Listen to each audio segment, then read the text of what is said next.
What's going on, Guardians? It's Tizzle here. First off, if my voice sounds weird, I am sick, so I'm sorry about that. But I really wanted to make this video to show you my favorite new weapon loadout that I've been maining lately. Let's start with the oldest weapon first, in the Kinetic slot, and that would be my Time Lost Fatebringer with Osmosis and Adrenaline Junkie. Everyone knows that volatile rounds are insanely strong this season, and being able to get them on a Kinetic for throwing your grenade is super powerful. On top of that, you get a 33% damage buff right off the rip with a grenade kill. And then you get all the extra damage from volatile rounds on top of that.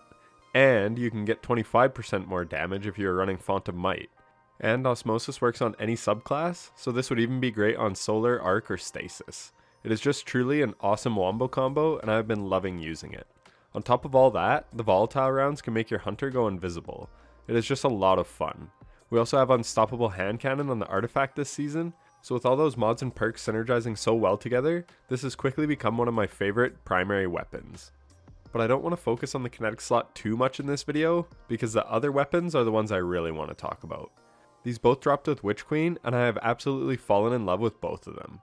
The first one is in the Energy slot, and it is from the raid, and that is the Forbearance Arc Waveframe Grenade Launcher.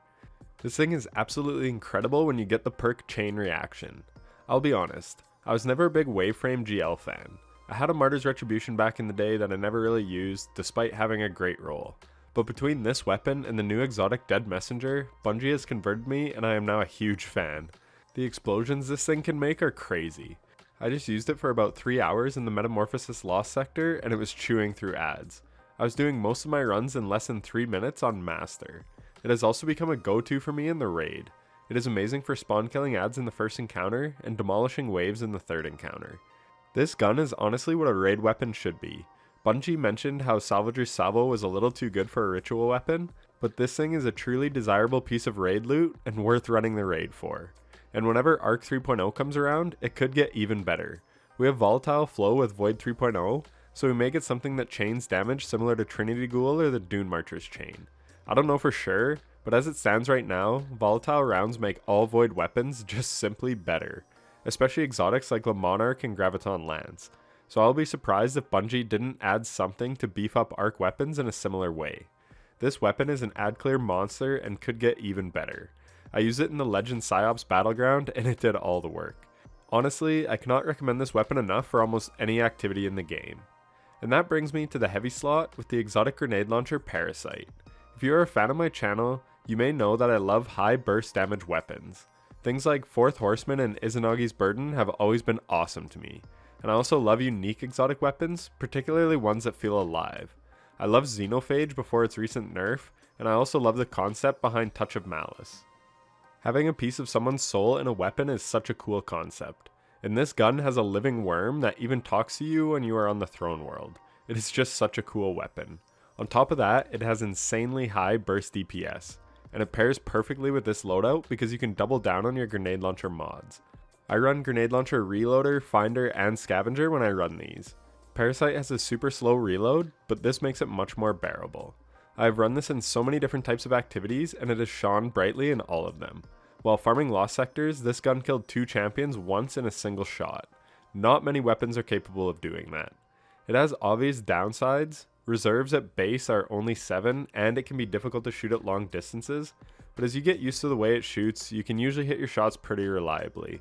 I ran this loadout in the opening encounter of the raid this week where the challenge was to kill all the unstoppables at the same time.